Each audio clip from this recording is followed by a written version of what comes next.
Magandang umaga po. Good morning everyone. Tayo po ay tumayo. Simulan po natin ang ating umaga ng isang malakas na palakpak sa ating Panginoon. Salamat Panginoon sa iyong kabutihan sa bawat isa sa amin. Karapat-dapat nagsambahin at papurihan ngayong umaga. Praise you Lord, praise you Lord. Tayo po ay sama-samang aawitin natin ang kabutihan ng ating Panginoon. Dahil naniniwala po ako na ranas po natin ang kabutihan ng ating Diyos sa buhay ng bawat isa. Kaya po ngayong umaga, sabay-sabay po nating awitan at sabihin sa ating Panginoon na siya ay mabuti. Kay buti mo, Panginoon.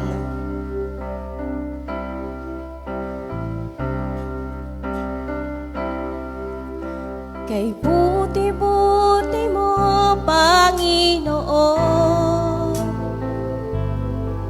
sa lahat ng oras, sa bawat araw, ika'y laging tapat kong magmahal.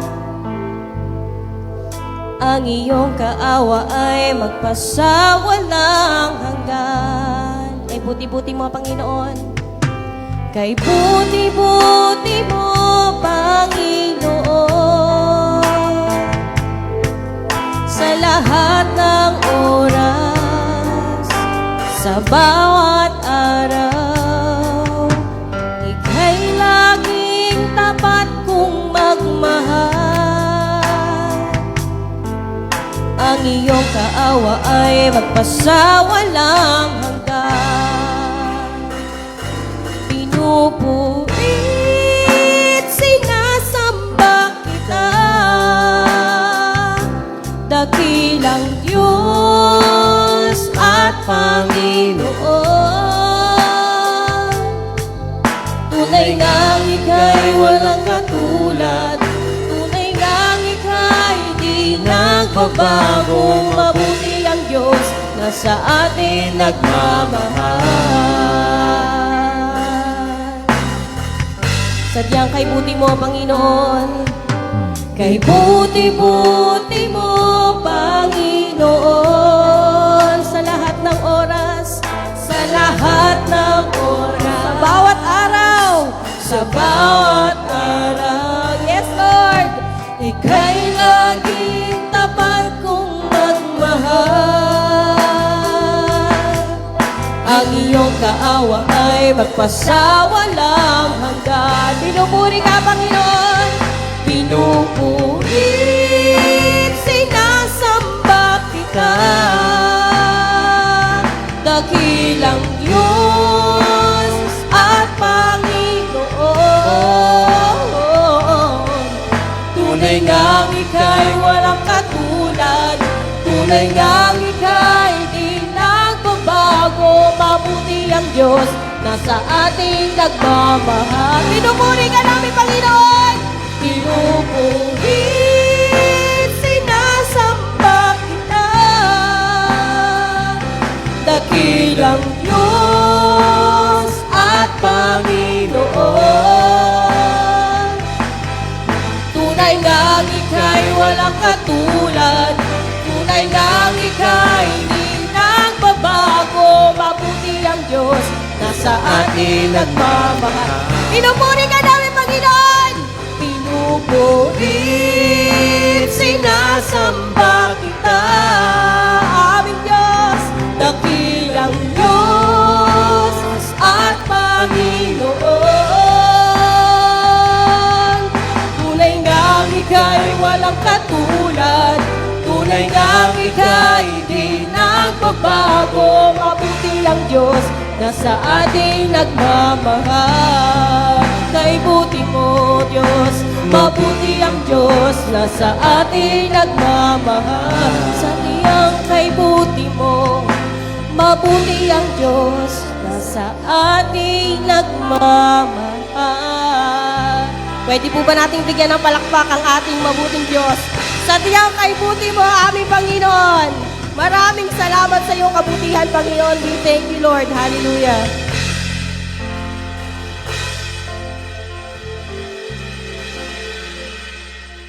Hallelujah. Mabuti ang Diyos na sa ating nagmamahal. Mabuti at mahal po ba tayo ng ating Panginoon? Hallelujah. Isipin po natin, ano pa nga ba ang hindi kayang gawin o ibigay na kabutihan ng ating Diyos kung ginawa na niya ang pinakadakilang sakripisyo, pinakamabuting gawa doon sa krus para sa buhay ko na walang hanggan, para sa buhay natin na walang hanggan. Hallelujah. Walang kapantay ang kabutihan ng ating Panginoon. Amen. Tayo po'y lahat ay manalangin. Panginoon, muli kami lumalapit sa iyo ngayong linggo ng may mapagkumbabang puso. Salamat dahil sa gitna ng aming pagkukulang at kamalian, tunay na napakabuti mo. Dahil tinatawag mo pa rin kaming iyong pinakamamahal na mga anak. Lord, sa pagsisimula namin ng gawaing ito, nais naming ituon ang aming paningin sa ginawa mo sa krus. Maraming salamat sa iyong anak na si Jesus dahil tinapos na niya ang laban para sa amin. Panginoon, maraming salamat sa umagang ito. Salamat dahil bago pa man kami gumising, palaging handa na ang iyong biyaya para sa amin. Lord, salamat sa pagkakataong ito na makasama ang aming mga kapatid sa pananampalataya ng malaya at may kagalakan. Panginoon, alam mo ang pagsubok ng bawat isa. Mga pagod mula sa isang linggong paggawa, problema sa pamilya, financial at mga tanong sa aming mga isipan. Pero sa sandaling ito, hinihiling namin na bigyan mo kami ng kapayapaan. Tulungan mo kaming isantabi muna ang lahat ng ito upang makatuon kami ng buong buo sa iyo. Panginoon, buksan mo ang aming puso para sa iyong mga salita. Huwag mo po hayaang maging makasanayan lang ang pagsambang ito, kundi hayaan mo po na maging buhay at sariwa ang iyong mensahe para sa bawat isa sa amin. Dalangin din po namin ang pastor na gagamitin mo upang maging daluyan ng iyong katotohanan. Mangusap ka sa Kanya, Panginoon, para ang aming mga maritinig ay magbibigay buhay at salitang maghahayag at mag-ugat ng magbunga para sa amin. Salamat, Lord, dahil alam namin kasama ka namin mula sa simula hanggang sa dulo ng gawaing ito. At ang tanging pangalan mo lang ang maitaas sa mga oras na dadating. Sa iyo ang lahat ng papuri, pagdakila at pasasalamat. At ang lahat ng ito ay tinataas namin sa pangalan ng iyong anak na si Jesus, aming Diyos at tagapagligtas. Amen. Amen. Amen.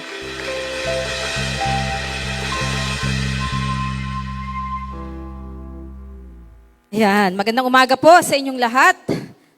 Pwede po bang kamayan natin ang bawat isa? At welcome po ang lahat. Maging sa lahat po ng nakatutok sa ating live stream. Good morning, good afternoon, o good evening. Yan. Dahil iba-iba yung ating time zone, welcome po ang bawat isa ngayong umaga sa ating panambahan.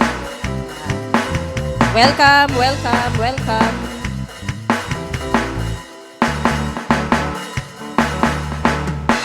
Welcome po.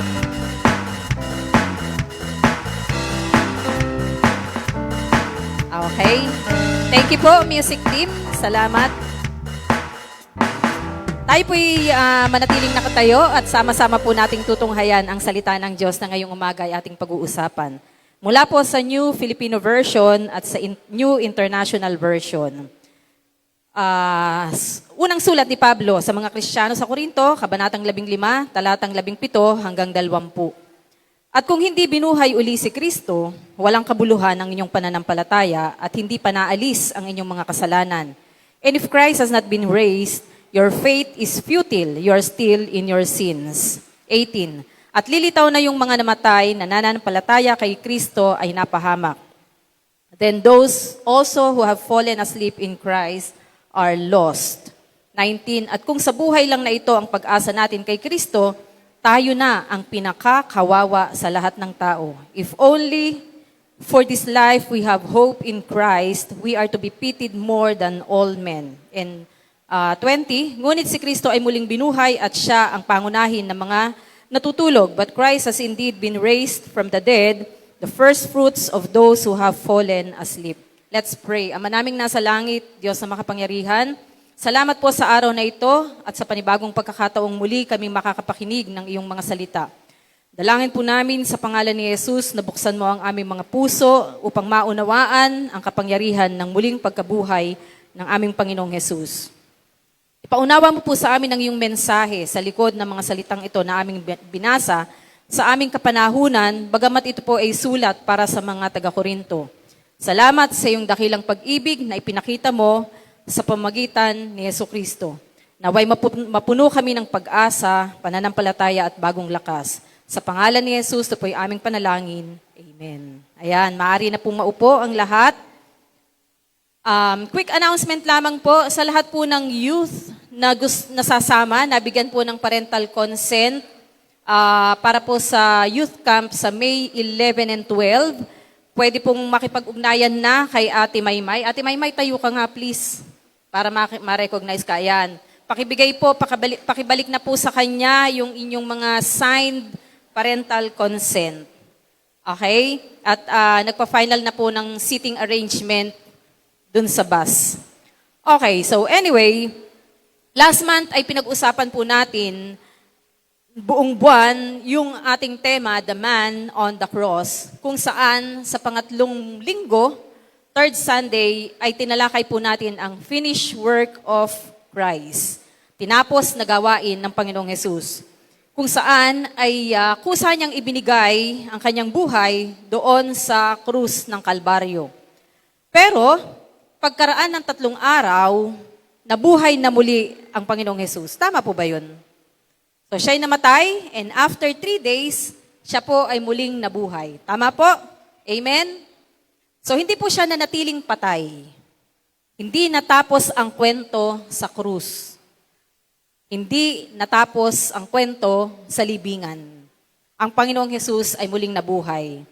At yan po ang pag-uusapan natin ngayong buong buwan ng Mayo, the power of Christ's resurrection. So, iisa-isahin po natin ang mga sumusunod na topic. Ngayong linggo, kanina, first service at ngayon pong second service ay pinag-usapan at pag-uusapan natin ang the power of Christ's resurrection, victory over sin and death. Number 2, second week, second Sunday, Christ is risen, our faith made alive. And third Sunday, death defeated, life secured. At pang-apat na linggo, the first fruits of eternal hope. Meron po tayong pang-5 Sunday. So, TBA. Kaya mahalaga po na wag tayong absent para mapakinggan natin, masubaybayan natin ang ating series. So, ang krus ay nagpapakita po, ito'y katunayan ng pag-ibig ng Diyos. Tama po ba yun? So, isang buwan nating pinag-usapan nung nakaraang buwan, ang patungkol sa Panginoong Hesus, the man on the cross. Pero, so yung pong krus ay nagpapakita, ito'y katunayan ng pag-ibig ng Diyos. Pero, yung walang laman na libingan ay nagpapakita ng kapangyarihan ng Diyos. Tama po ba yun? So kung si Kristo ay hindi nabuhay muli, walang saysay ang ating pananampalataya. Pero dahil siya'y buhay, meron tayong tagumpay laban sa kasalanan at kamatayan. Ito pong sulat na ito na ating binasa ay sulat ni Pablo sa mga Kristiyano sa Korinto.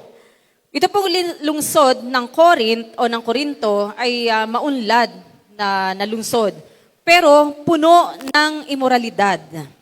Puno ng pagmamataas at maling katuruan. At sa ilang iglesia, nakakalungkot, ay may ilang naniniwala na walang pagkabuhay na muli ng mga patay. Kaya po isinulat ni Pablo itong bahaging ito, yung chapter 15, upang ipaalala sa mga Kristiyano sa Korinto na ang resurrection ni Kristo ang pundasyon ng pananampalatayang Kristiyano. Kung walang resurrection, walang ebanghelyo. Ngunit dahil si Kristo ay nabuhay, buhay ang ating pag-asa. So tingnan po natin ngayon kung ano ituturo sa atin ng banal na Espiritu sa pagtunghay po natin sa kanyang mga salita. So una, ang pagkabuhay na muli ni Kristo ang katunayan ng ating pananampalataya. Sabi po sa verse 17, kung hindi binuhay uli si Kristo, walang kabuluhan ang inyong pananampalataya. If Christ has not been raised, your faith is futile. Why futile? Bakit walang kabuluhan? Noong unang panahon, sa Old Testament, next slide nga, ayan. Ito po ang high priest noong unang panahon sa Old Testament. Okay? Yan po ay binubuo ng iba't ibang bahagi ng garments. So meron po diyang golden crown, may ephod, may breastplate. So titingnan po natin isa-isa. Ito po yung mababasa natin mula sa aklat ng Exodus chapter 28 verses 4 to 43. Inisa-isa doon yung kabuuan ng damit ng isang high priest. So yung ephod, ayun, sa may ganito.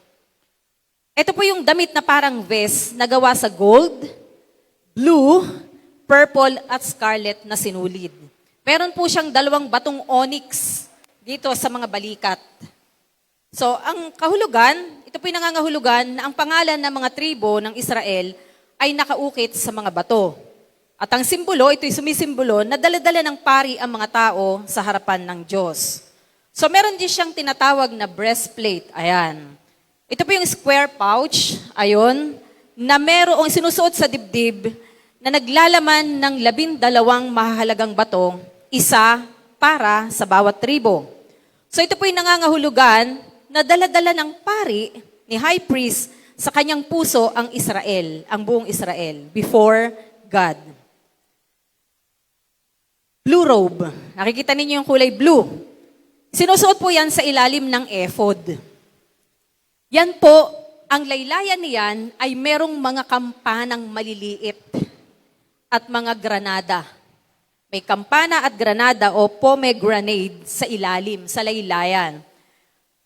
Yung pong kampana ay hudyat ng paggalaw ng pari. Ibig sabihin, kapag gumagalaw si pari, nag-iingay yung kampana. Pero pag hindi na gumalaw o hindi na nag-ingay yung kampana, yung mga kampana, kampanilya, ibig sabihin, patay na yung pari. Ito po ay simbolo ng pagiging buhay at tanggap sa harapan ng Diyos.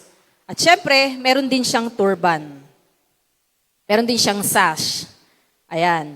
Dito po sa pangalawang picture na nandyan, kung titingnan natin sa top view, yung templo, yung tolda, tabernakulo, makikita natin ay merong kurtina na naghihiwalay sa holy place at most holy place.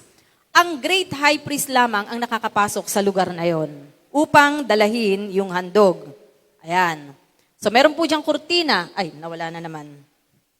Ayan, yun. May kurtina. Yan po'y naghihiwalay sa holy place at saka sa most holy place. Pari lang ang nakakapasok. So siya lang ang nakakapasok para dalhin ang handog ng mga tao. Kapag yung bell ay kumukuliling pa, ibig sabihin, tinanggap ng Diyos ang handog na dala ng pari. Otherwise, kapag hindi na naririnig ang bell, ibig sabihin, hindi tinanggap ng Diyos yung handog na dala ng pari. Namatay na ang pari, hihilahin na lang yon ng mga tao. Kasi nga, dahil bawal silang pumasok doon, pag namatay ang pari, meron po siyang tali. At kapag siya'y namatay at hindi na gumagala, hindi na nag-iingay yung mga bell, ibig sabihin, patay na yung pari, yung tali na yon, hihilahin na lang nung tao na nasa labas ng ng tabernakulo. Okay? At ibig sabihin, hindi tinanggap ng Diyos yung handog na dala-dala ng pari. Sapagkat wala nga ibang pwedeng pumasok doon maliban sa high priest. Mga kapatid, yan po ay anino. Ang Old Testament ay anino ng New Testament. Kung ang Panginoong Jesus ay nanatiling sa libingat at hindi nabuhay na mag-uli, ang kanyang kamatayan ay magmumukhang talunan. Hindi tagumpay. Bakit? Walang pruweba na bayad na ang kasalanan. Walang kasiguraduhan ang kapatawaran. Kasi yung resurrection o yung muling pagkabuhay ng Panginoong Jesus, ito yung confirmation na bayad na ang kasalanan. At yung pambayad ay tinanggap ng Diyos. At kung walang resurrection, mga kapatid, dala-dala pa rin natin yung guilt ng lahat ng ating mga kasalanan. Ibig sabihin, Walang saysay ngayon ang ating pananampalataya. Walang saysay ang ating mga panalangin. Walang saysay ang ating pagsamba. Wala tayong pag-asa. Pero salamat, nabuhay na mag-uli ang ating Panginoong Hesus. Ang ating pananampalataya ay hindi po nakabase sa kwento lamang. Hindi ito isang alamat. At hindi ito isang tradisyon lamang. Yung pagkamatay at pagkabuhay na mag-uli ng Panginoong Hesus ay hindi tradisyon lamang. Ito po ay nakabase sa isang buhay na tagapagligtas. At pinatutunayan ng muling pagkabuhay ng Panginoong Hesus na tinanggap ng Diyos ang kanyang sarili, ang Panginoong Hesus bilang handog para sa lahat ng ating mga kasalanan. Amen po ba yun? So anong implikasyon nun sa atin ngayon? May kabuluhan ang ating pananampalataya. Ang sabi ni Pablo, kung hindi nabuhay na muli ang Panginoong Hesus, walang kabuluhan ang inyong pananampalataya. Pero mga kapatid, dahil nabuhay na muli ang Panginoong Hesus, may kabuluhan ang ating pananampalataya. Dahil hindi patay ang ating sinusundan, buhay ang Panginoong Hesus. Amen po ba yun? Pangalawa, ang pagkabuhay na muli ni Kristo ay tagumpay laban sa kasalanan. 17, kung hindi binuhay uli si Kristo, sa bandang dulo ang sabi, hindi pa naaalis ang inyong mga kasalanan. If Christ has not been raised, you are still in your sins. Alam niyo po yung kasalanan, parang tanikala. Maraming tao ang nakatanikala. Gustong magbago, pero hindi magawa. Sabi ng isang awit, gusto kong bumait, pero hindi ko magawa. Maraming tao ang nakatanikala. Gustong bumait, gustong magbago, pero hindi niya magawa. Paulit-ulit ang bisyo, paulit-ulit ang galit, paulit-ulit ang sama ng loob, paulit-ulit ang pagsisinungaling, paulit-ulit ang lihim na kasalanan.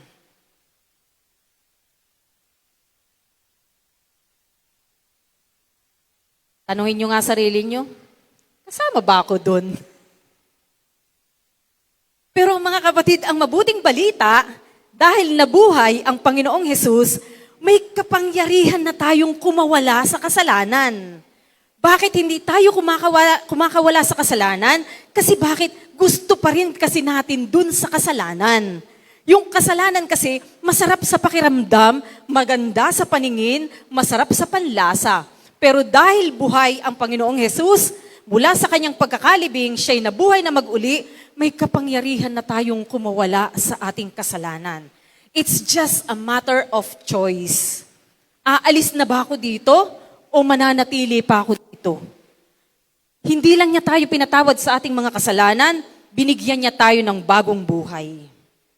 Kasalanan plus kamatayan ni Kristo plus pagkabuhay na mag-uli. Ano po ang equals nito? This is equals to kapatawaran at kalayaan. Pinatawad tayo sa lahat ng ating mga kasalanan, binigyan din niya tayo ng kalayaan. Pero ang tanong, bakit lagi tayong bumabalik? Pabalik-balik tayo. Binayaran ko na ang utang. Nag-loan ako kay East West, 300,000. Naiinip ako. Ang tagal. 3 years ang term. Term of reference niya. Payment. Naiinip ako. Kinash ko na. Binayaran ko ng buo yung natitirang utang ko. Pero hindi na para bumalik ako doon at magbayad. Magbabayad po uli ako ng utang ko. Ano yun?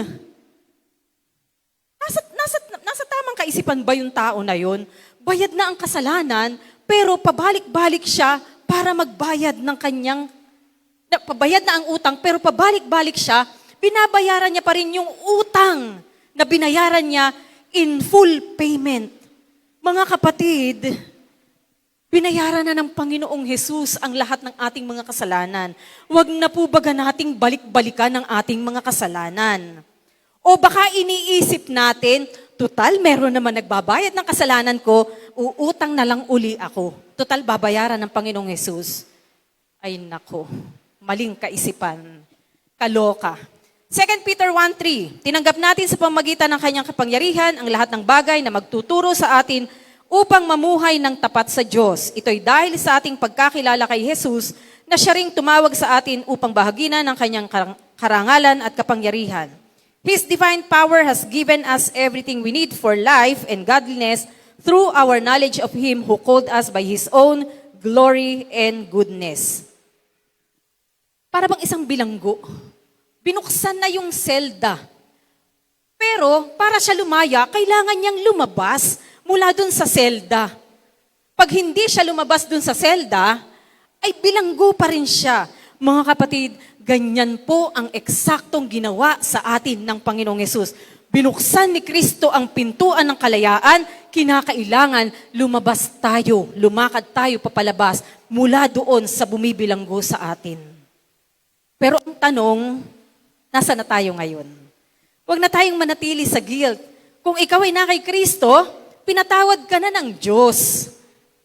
Patawarin mo rin ang sarili mo at mamuhay ka na ng bagong buhay. Verse 18, at lilitaw na yung mga namatay na nananampalataya kay Kristo ay napahamak. Ang sabi po sa aklat ng Roma, Kabanatang 6, talatang 9, si Pablo din ang sumulat nito. Alam nating muling nabuhay si Kristo at hindi na siya mamamatay. Wala nang kapangyarihan sa kanya ang kamatayan.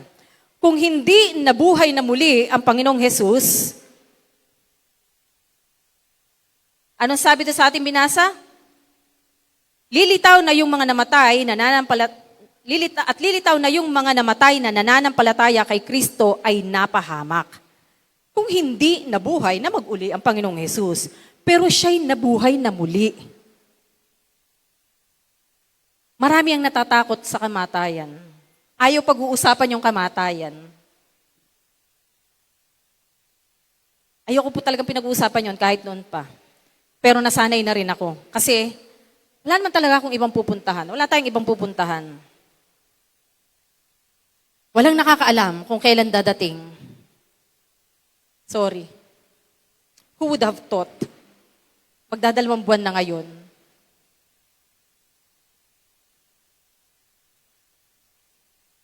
Yung malaking tao na nangangaral dito. 2 buwan na po, halos 2 buwan na, Feb 6. Magdadalawang buwan na, namatay si Pastor Ed. Sino mag-aakala? Ay, magtatatlo na ba? Grabe ano. Sorry po. Walang nakakaalam. Hindi mo nga iisipin na yung malaking mama na yun ay ganun na mangyayari. Wala namang sakit. Nagbike lang. Pero ano pong ibig ko sabihin mga kapatid?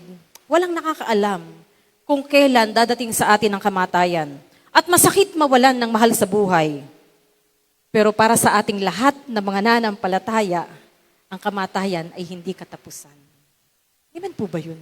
Hindi ito katapusan. Hindi ito yung huling paalam. Kung si Jose Rizal ay merong huling paalam, sa lahat ng mga nananampalataya sa Panginoong Yesus, ang kamatayan ay hindi huling paalam. Bakit? Para sa anak ng Diyos, may muling pagkikita. And they are waiting for us. There's gonna be a great reunion in the future. Kung saan, makikita natin ang Panginoong Yesus ng face-to-face kasama yung lahat ng mga mahal natin sa buhay na nauna nang umuwi sa kanilang tahanan, kung saan tayo ay pupunta rin dun sa ating tahanan. Walang iba kundi yung inihanda ng ating Panginoong Hesus. Lahat ng mga nananampalataya na nabuhay at nauna na, they have completed faithfully the race. Magkikita-kita din tayo in the future. Pagdating sa dulo, tayo-tayo pa rin. Hopefully. Kaya sa lahat ng mga namatay na nanampalataya sa Panginoong Hesus, ang meron po sila ngayon ay hindi kapahamakan. Ang sabi ni Pablo, kung hindi nabuhay na muli ang Panginoong Hesus, yung mga namatay na nananampalataya ay napahamak. Pero mga kapatid, dahil nabuhay ang Panginoong Hesus, yung ating mga kapatid na nauna na, ang mga Jesuitases, at yung ating si Pastor Edgar, si Tatay Ruben, si Nanay Bessie, si Nanay Aning, si Pastor PJ, Pastor Boy, Pastor Jojo, at lahat ng mga kasama natin na nananampalataya, ang meron sila ngayon ay buhay na walang hanggan sa piling ng ating Diyos. Bakit? Nabuhay na muli ang ating Panginoong Hesus.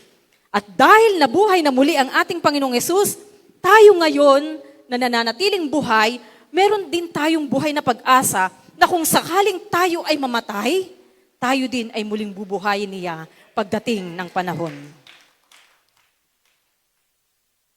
Ang libingan ay hindi po ang kawakasan.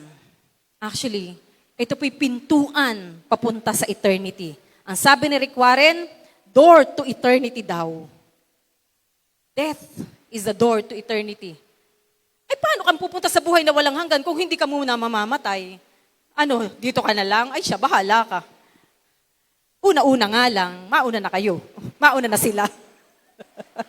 Sabay, mauna na sila ni Dasu. Oh, pero hindi natin alam. Wala talagang nakakaalam, mga kapatid. Pero ang meron tayo ngayon ay isang buhay na pag-asa na kung sakaling tayo ay dumating sa kamatayang pisikal, bubuhayin din tayo ng Panginoong Hesus pagdating ng panahon. Ano pa? Dahil buhay si Kristo, may pag-asa tayo ngayon.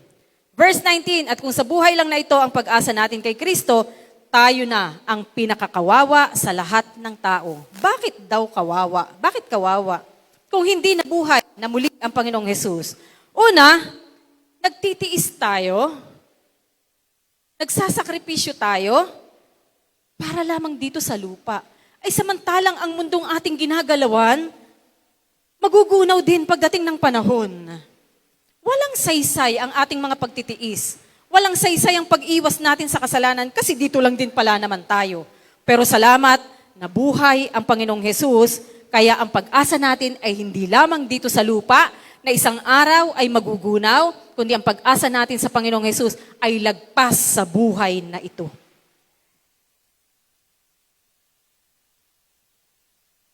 Kung ang kamatayan sa krus ay ang kabayaran sa lahat ng ating mga kasalanan, yung pong kanyang muling pagkabuhay, ito yung resibo. Ito yung patunay na tinanggap ng Ama ang kanyang pagbabayad. Pruweba that everything has been paid in full. Noong pong isang linggo, ako'y nagpunta sa Negros Oriental. Isang linggo. 6,000 plus ang ticket, PAL. 6,000 ang registration. Pagdating doon, ang hotel namin ay magkano? Parang lumalabas na 1,000 a day. So that's roughly 5,000. Last week, kauuwi ko lang ng Biyernes, nasa Pampanga naman ako. Nag-training para nag-entot. National Training of Trainers para sa regional level ng revised grade 6, 9, and 10 curriculum na i-roll out namin sa isang linggo. Sabi nung principal ko, Ma'am B, itabi mo lahat ng mga resibo mo at mga pinagkagustusan mo para ikaw ay maka-reimburse. Bakit po kailangan ng resibo? Hindi kasi pwede. Pag magre-reimburse ka, alam to ng lahat, mga taga-DepEd, lalo na po sa amin sa DepEd,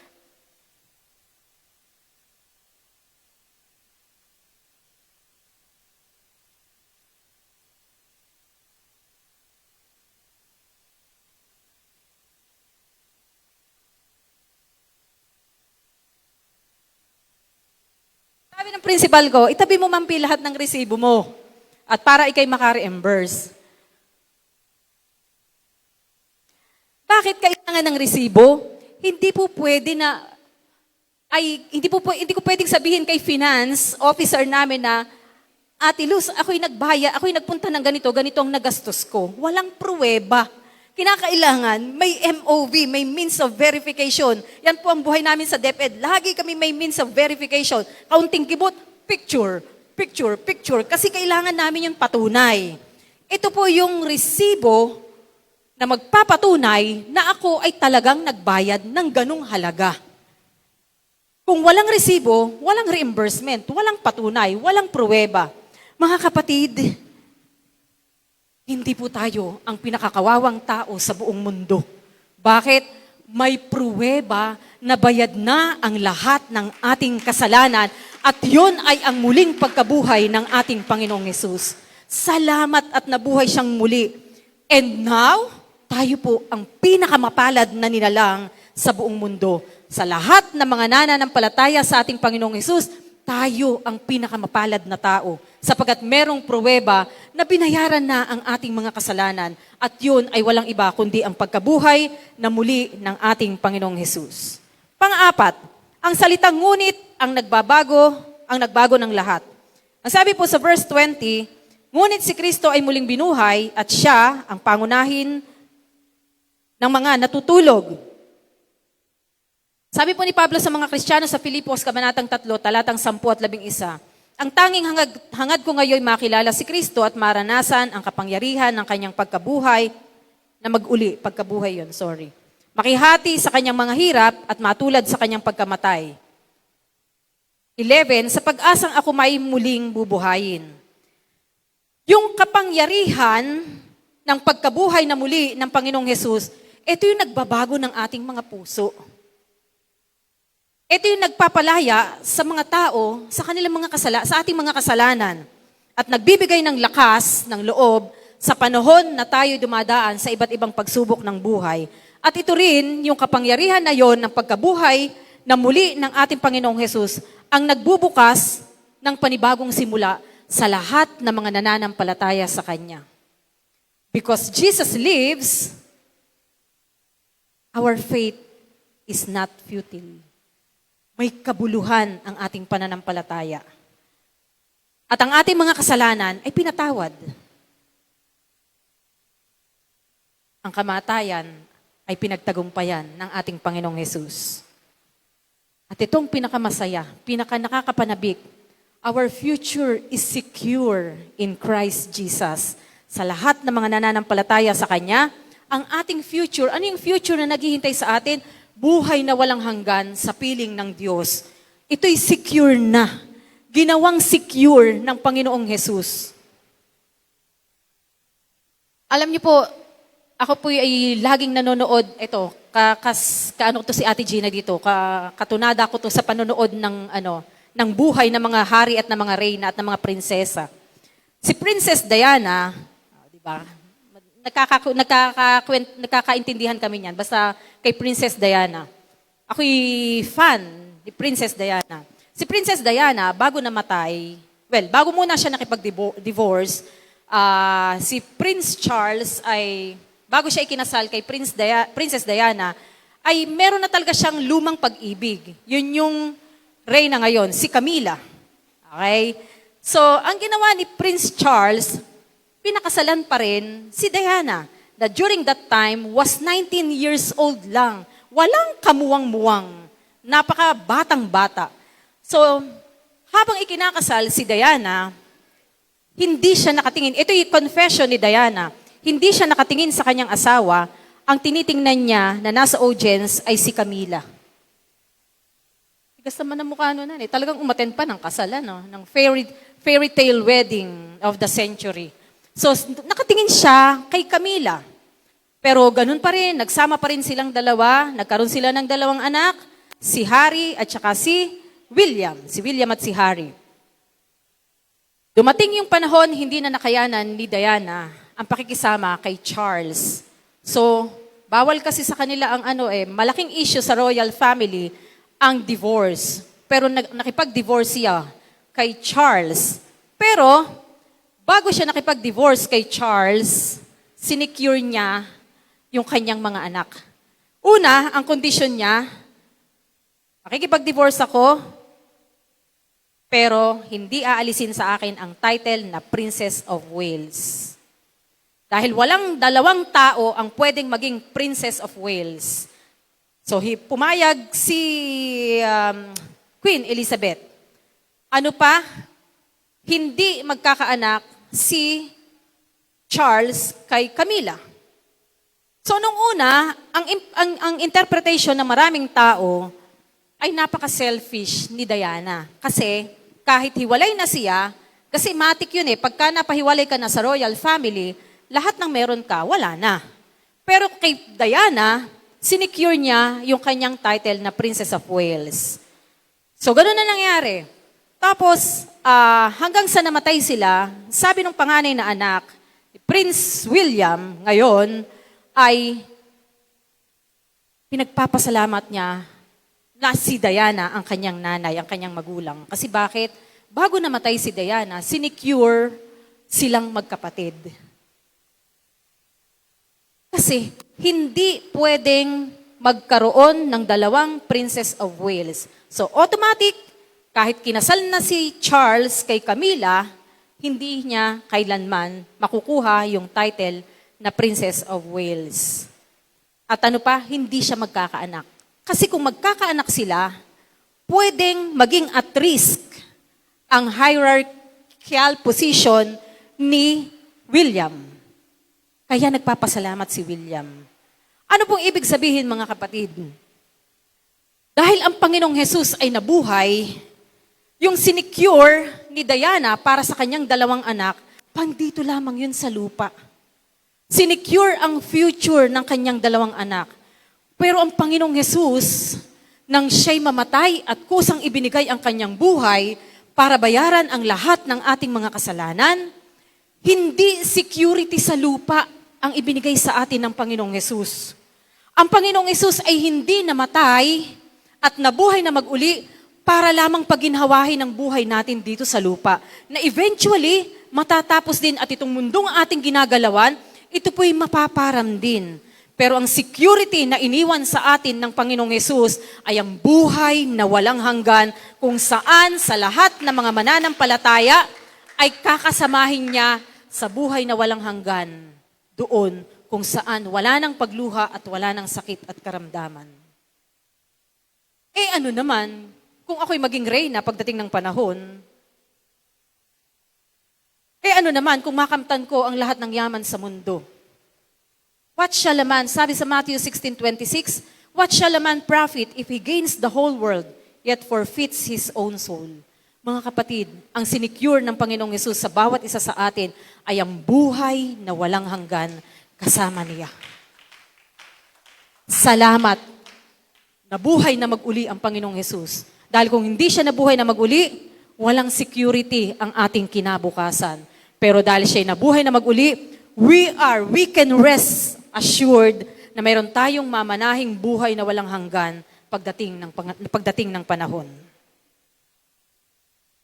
So maaari ngayon, maraming kasalanan, ngunit may kapatawaran kay Jesus. Maaaring may mga luha tayo ngayon, marami kang niluluha, ngunit may kagalakan tayo sa Panginoong Jesus. Maaaring pakiramdam mo, talunan ka, ngunit may tagumpay ang Panginoong Jesus.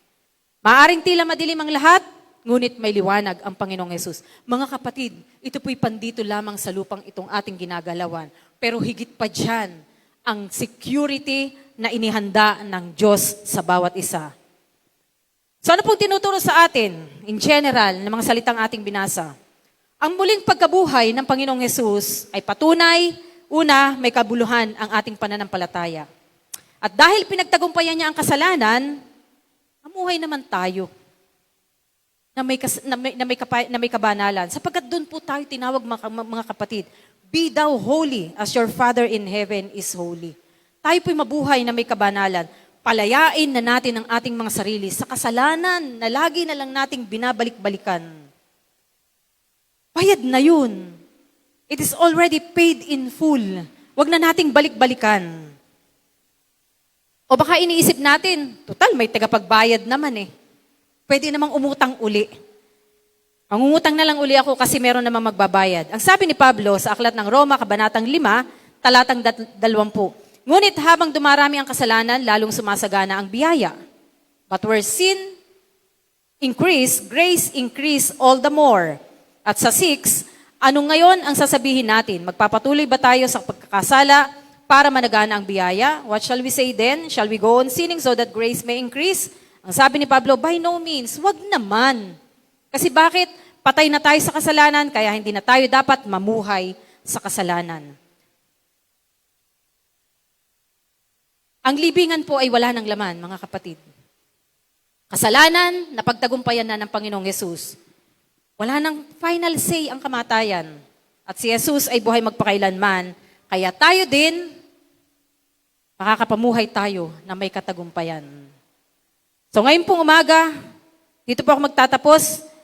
Meron po akong 3 tanong na iiwanan sa inyo at pag nilay-nilayan po ninyo. Naniniwala ba ako na si Jesus ay tunay na nabuhay? May takot ba ako sa kamatayan o may kapayapaan ako kay Kristo? Nabubuhay ba ako na may pag-asa o parang wala naman? Tanungin po natin ang ating mga sarili. Okay? Ikaw lamang po at ang Diyos ang nakakaalam ng tunay ninyong kalagayan. Walang ibang nakakaalam noon. Pero ang sinasabi sa atin ngayong umaga, mga kapatid, dahil nabuhay na muli ang Panginoong Hesus, tayo, kung papaanong napagtagumpayan niya sa pamamagitan ng kapangyarihan na meron siya, ang kasalanan at ang kamatayan, ito po'y magagawa din natin. Magagawa din nating pagtagumpayan ang kamatayan at ang kasalanan. Yung kamatayan, yung pagkahiwalay natin sa Diyos, sapagkat meron tayong buhay na pag-asa, isang araw, tayo ay kakasamahin niya sa buhay na walang hanggan. Tayo pong lahat ay tumayo. Panginoong Jesus, salamat po dahil ikaw ay muling nabuhay. Salamat sa tagumpay laban sa kasalanan at kamatayan. Tulungan mo po kami mabuhay araw-araw sa kapangyarihan ng iyong muling pagkabuhay, Panginoon. Alisin mo po sa amin ang lahat ng takot, palitan mo ito ng pananampalataya, punuin mo kami ng pag-asa at bagong lakas.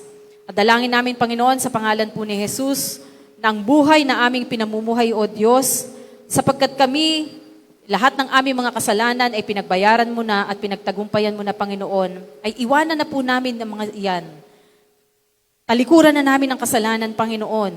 At sa halip, kami po ay mamuhay na may kabanalan, sapagkat dyan mo kami tinawag, O Diyos, na kami ay maging banal kung papaanong ang aming amang nasa langit ay banal. Dalangin po namin sa pangalan ni Jesus, Holy Spirit, tulungan mo kami sa bawat sandali po ng aming mga buhay, na kami po ay makapamuhay ng isang buhay na banal, may kabanalan at nagbibigay ng karangalan sa iyong pangalan, O Diyos. Salamat, Panginoon, sa iyo po ang lahat ng papuri at lahat ng pasasalamat sa pangalan po ni Jesus. Amen.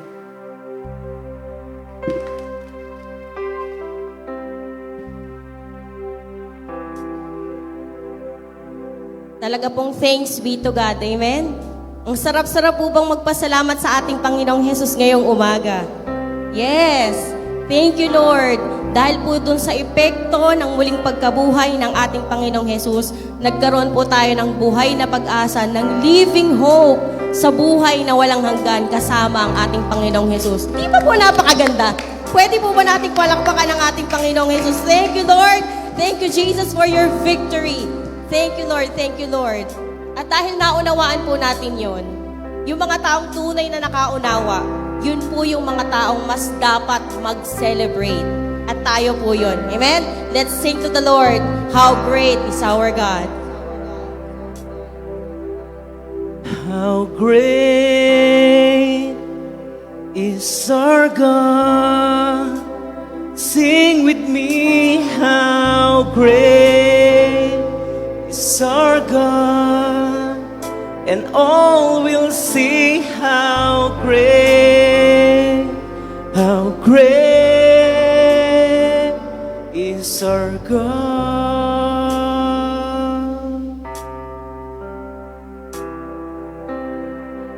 The splendor of a king, clothed in majesty. Let all the earth rejoice, all the earth rejoice. He wraps himself in light, and darkness tries to hide. Trembles at his voice, trembles at his voice. Come on, church, how great is our God. Sing with me, how great is our God, and all will see how great is our God.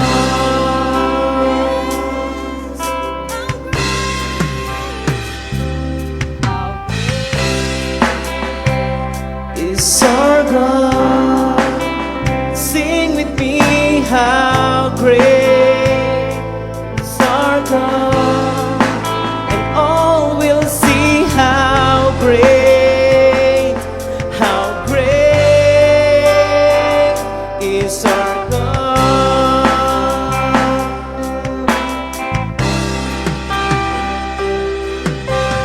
Age to age he stands, and time is in his hands, beginning and the end, beginning and the end. The Godhead, three in one.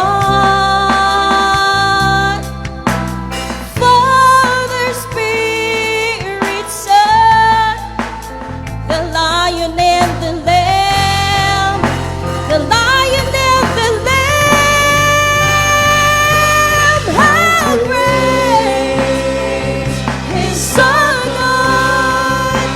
Sing with me, how great is our God, and all will see how great is our God. One chance, sing, how great is our God? Yes. How great Is our God. Sing with me, how great is our God, and all will see how great is our God. Yes, He is great. Come We on, have a church, great how God. Let's great? sing, how great. How great is our God. Sing with me, how great is our God, and all will see how great is our God. Bilang bahagi po ng ating pagsamba, tayo po ay sama-sama magkaloob sa ating Panginoon.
Napakaganda po ng isang part ng ating lyrics. Ang sabi po din, and all will see how great is our God. It's like every nation, every creature, every creations, lahat po tayo together, we will sing how great is our God. Kasi tayo po, we are the witnesses that our Lord Jesus Christ is the Lord. Yes! He is the living God. He is our Savior, our Lord Jesus Christ. At ngayon po, susunod po nating aawitin. He is the name above all names. hugutin po natin yung bawat lyrics na to na nagmumula sa ating puso because we know that there's one true God and that's our Jesus. Amen? Let's sing. Hallelujah. Hallelujah, Lord. Name above all names. Yes, you are our Lord. You are worthy of all praise, and my heart will sing how great is our God. On every voice, sing. He's the name above all names. Name above all names. Yes. You are worthy of all praise, and my heart will sing how great is our God. He is the name. Jesus Come on, is the church, name. above. Yes. Name above all names. You are worthy, Lord. You are worthy of all praise, and my heart will sing how great is our God. Sing. How great is our God. He is great. How great is our God. One. Yes. Is our God. Oh, sing how great, how great One more time. is our God. One more time. Let's lift up our voice together and sing. How great is our God. How great One. is our God. Yes. Sing with me.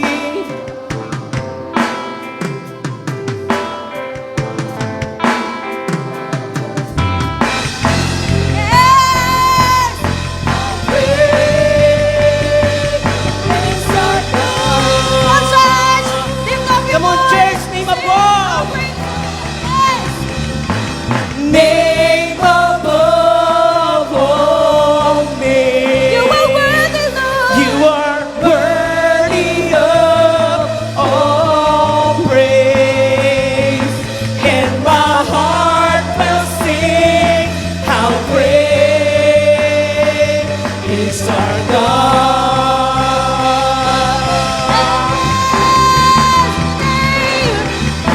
Name above all names. Yes, you are. You are worthy of all praise, and my heart will sing how great is our God. On. Lift up your voice. Sing. How great. How great. Yes, Jesus.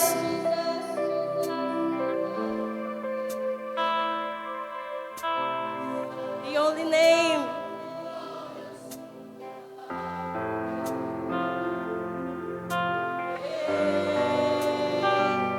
Is our God. Palakpakan po natin ang ating Diyos. How great! How great is our God, church! Yes! Yes, He is the God that we worship. He is the God that we praise. Yes! Thank you, Lord, for your victory. Thank you, Jesus. Yes! Yes, thank you, Lord.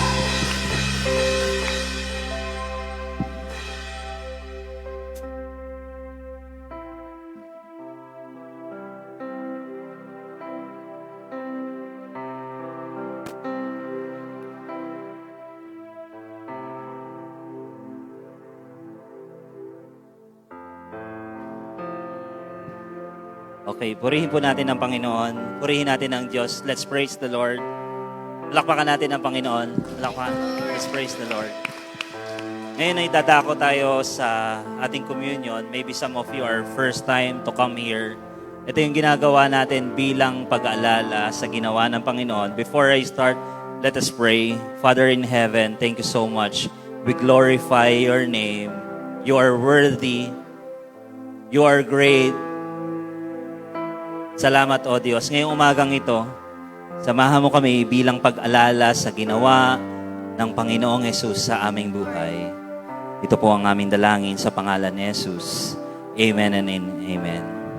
Let me read ang sinasabi sa 1 Corinthians 11:27. Ang sabi dito, kaya ang sino mang kumakain ng tinapay at umiinom sa kopa ng Panginoon, sa paraang di nararapat ay nagkakasala sa katawan at dugo ng Panginoon. Kaya dapat siyasatin ng tao ang kanyang sarili bago siya kumain ng tinapay at uminom sa kopa. Sapagkat ang sino mang kumakain at umiinom ng hindi kinikilala ang kahalagahan ng katawan ng Panginoon ay kumakain at umiinom ng kahatulan laban sa kanyang sarili. Ngayon, habang ito po ginagawa natin to bilang pag-alaala na mayroong katawang nasugatan, saktan, para sa iyo. Para sa iyo. Nasaktan siya para sa iyo. And inaalala natin ito. At merong dugo na dumanak para sa kapatawaran natin. Buksan natin yung tinapay and let me read the verse. Sabi rito, sapagkat ito ang turo na tinanggap ko mula sa Panginoon at binibigay ko naman sa inyo noong gabing siya'y pinagkanulo. Ang Panginoong Jesus ay dumampot ng tinapay, nagpasalamat at pinagpirapiraso iyon at sinabi, ito ang aking katawan na inahandog para sa inyo. Gawin ninyo ito bilang pag-alala sa akin. Sabay-sabay po natin kainin namin. Salamat, Panginoon. Ngayon naman, matapos magapunan, dumampot din siya ng kopa at sinabi, ang kopang ito, ang bagong tipan ng pinagtitibay ng aking dugo. Tuwing inumin ninyo ito, gawin ito bilang pag-alala sa akin. Sabay-sabay natin inumin. Salamat, Panginoong Yesus. Salamat sa iyong ginawa. Ngayong umagang ito, inaalala namin na ikaw ay namatay para sa amin. Kaya Lord, sampunan TCFC, inaalala namin ang iyong kamatayan na may dumanak na dugo at nasaktan. Salamat, Panginoon. Ito po ang aming dalangin sa pangalan ni Jesus. Amen and amen. Purihin natin ang Panginoon. Muli po tayong umawit sa ating Panginoon ng may kagalakan sa ating mga puso. Ating pong ibigay ang pagsamba na nararapat sa ating napakabuting Diyos. Hallelujah!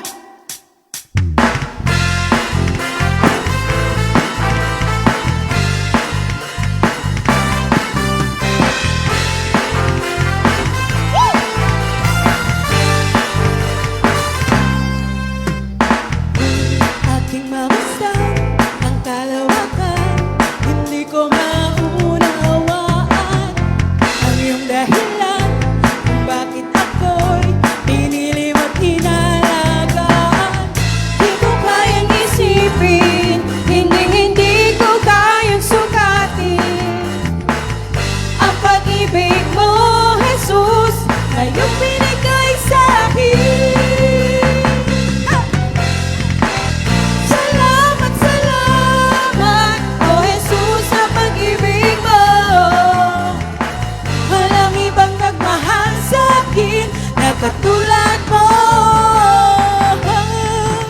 Salamat, salamat, O Jesus, sa pag-ibig mo. Ako'y magsasaya sa piling mo.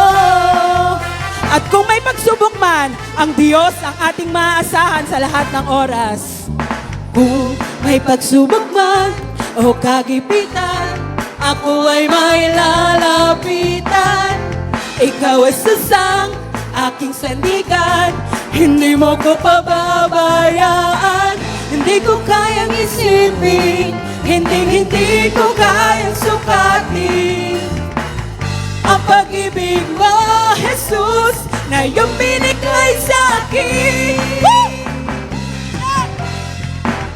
Salamat, salamat,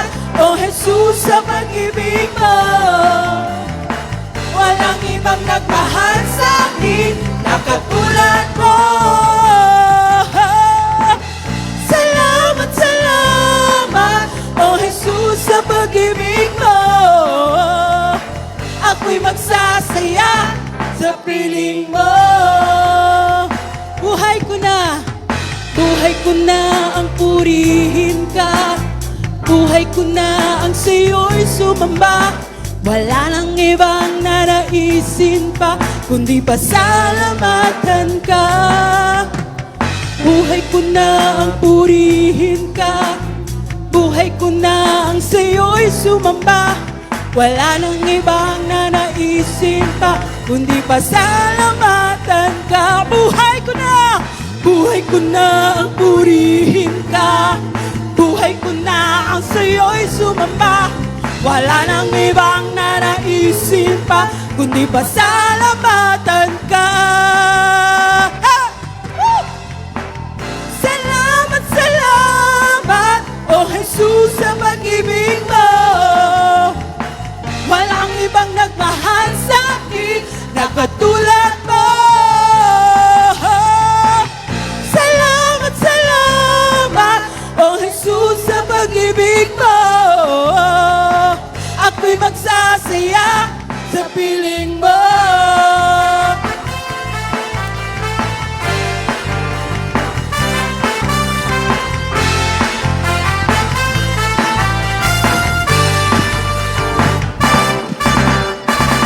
Yes! Salamat, Panginoon! Thank you, Lord! Thank you, Lord. At patuloy pa rin po ang ating announcement ngayong umaga. Yung pong ating Brick by Brick, Joy by Joy Project ay patuloy pa po nating ginaganap ngayon. So sa lahat po ng kinakausap po ng Panginoon na pinagpala ng Diyos, lahat po ba tayo pinagpala ng Diyos? Amen. At tayo po ay kumuha ng envelope nandun po sa likod. At sa lahat po ng mga women's ages 30 to 59 years old, meron po tayong gawain this coming Friday, 7 p.m. dito po sa church.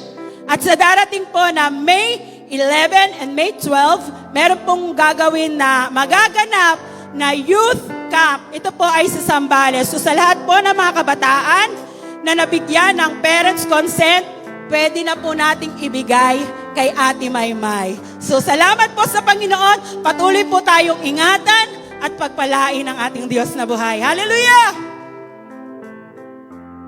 Additional lang po, kasi po regarding sa youth camp, kasi po time sensitive to. So, we need the forms to be submitted today. Para po yung mga hindi pinayagan, maibigay natin doon sa iba na makakasama. Para po, kung gusto po natin, ang ating mga anak ay magkaroon din ng living hope na tayo'y magkikita-kita din sa langit, pasamahin po ninyo ang inyong mga anak. Yun po.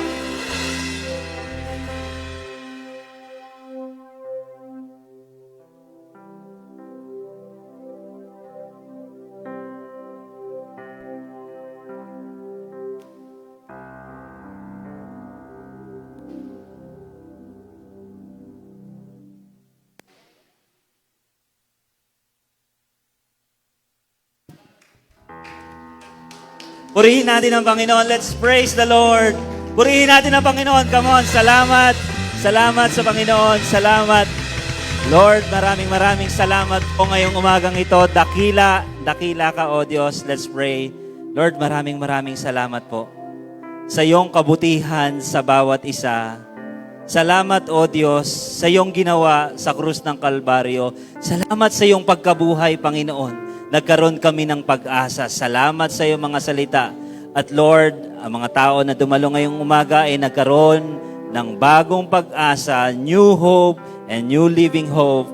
At Lord, sa mga kaloob at handog na ito, ang mga tao na ito ay iyong ibabalik na siksik, liglig at umaapaw. And my prayer, Lord, sa aming mga taga-TCFC, patuloy mo nga po kaming ingatan. We will send them to their workplace and we will be their blessing sa kanilang mga hanap buhay, mga tao na ito. Kaya Lord, you will keep them and bless them and give you peace sa mga tao ito. Maraming salamat. In Jesus' name we pray. Amen and amen. Purihin natin ang Diyos. Palakpakan natin ang Diyos.